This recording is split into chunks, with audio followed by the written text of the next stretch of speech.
പ്രിയപ്പെട്ടവരെ വീണ്ടും മറ്റൊരു വീഡിയോയിലേക്ക് സ്വാഗതം.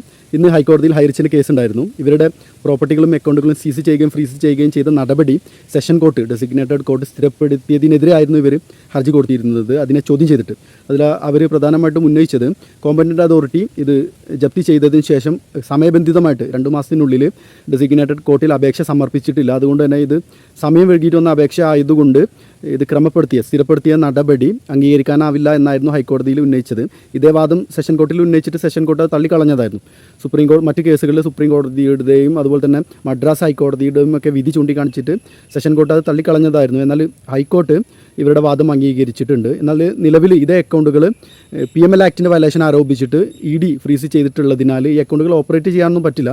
ഇതോടൊപ്പം ഹൈക്കോടതി പറഞ്ഞ മറ്റൊരു കാര്യം, ഫ്രഷായിട്ട് ഇത് സീസ് ചെയ്യുകയും ഫ്രീസ് ചെയ്യുകയും ചെയ്യുന്നതിന് തടസ്സമില്ല എന്നത്. അതായത് പുതുതായിട്ട് ഇത് ഫ്രീസ് ചെയ്യുകയും സീസ് ചെയ്യുകയും ചെയ്തിട്ട് സമയബന്ധിതമായിട്ട് ഇനി അത് സ്ഥിരപ്പെടുത്തി കഴിഞ്ഞാലും അതിന് ഈ വിധി തടസ്സമില്ല എന്ന് ഹൈക്കോടതി പ്രത്യേകം പറഞ്ഞിട്ടുണ്ട്. അതുകൊണ്ട് തന്നെ ഈ അക്കൗണ്ടുകൾ ഓപ്പറേറ്റ് ചെയ്യാനൊന്നും തന്നെ പറ്റില്ല. കുറച്ച് അക്കൗണ്ടുകൾ എൻഫോഴ്സ്മെൻറ്റ് ഡയറക്ടറേറ്റിൻ്റെ ഫ്രീസിങ്ങിലും സീസിങ്ങിലും പെടാതെ പോയിരുന്നു. ഈ ഒരു സാധ്യത മുന്നിൽ കണ്ടിട്ട് അവർ കുറച്ച് ദിവസം മുന്നേ ആ അക്കൗണ്ട് കൂടെ PML ആക്ടിൻ്റെ വയലേഷൻ ആരോപിച്ചിട്ട് ഫ്രീസ് ചെയ്തിട്ടുണ്ടായിരുന്നു. അതുകൊണ്ട് തന്നെ ഇവരുടെ ഈ ഒരു വിധി കടലാസിൽ മാത്രമേ ഒതുങ്ങുള്ളൂ. ഈ അക്കൗണ്ടുകൾ ഓപ്പറേറ്റ് ചെയ്യാനൊന്നും സാധിക്കില്ല. മറ്റൊരു കാര്യം, ഇത് ടെക്നിക്കൽ എറർ മാത്രമാണ്. ഈ വിധി ഒരിക്കലും തന്നെ ഹൈറിച്ചിൻ്റെ പ്രവർത്തനങ്ങളെ ക്രമപ്പെടുത്തുന്നതോ സാധൂകരിക്കുന്നതോ ഒന്നുമല്ല. ഈ ടൈമിൻ്റെ ഇത് വൈകിയത് ചൂണ്ടിക്കാണിച്ചിട്ട് മാത്രമാണ് ഈ ടെക്നിക്കൽ എറർ ഉണ്ടായതുകൊണ്ട് മാത്രമാണ് ഹൈക്കോടതി ഇങ്ങനെ ഒരു ഉത്തരവിട്ടത്. അത് ഈ ഹൈറിച്ച് മണി ചെയിൻ തട്ടിപ്പ് കമ്പനിയല്ല എന്നൊന്നും ഈ കോടതി വിധി പറയുന്നില്ല എന്ന് ഒരിക്കൽ കൂടി ഓർമ്മപ്പെടുത്തുന്നു.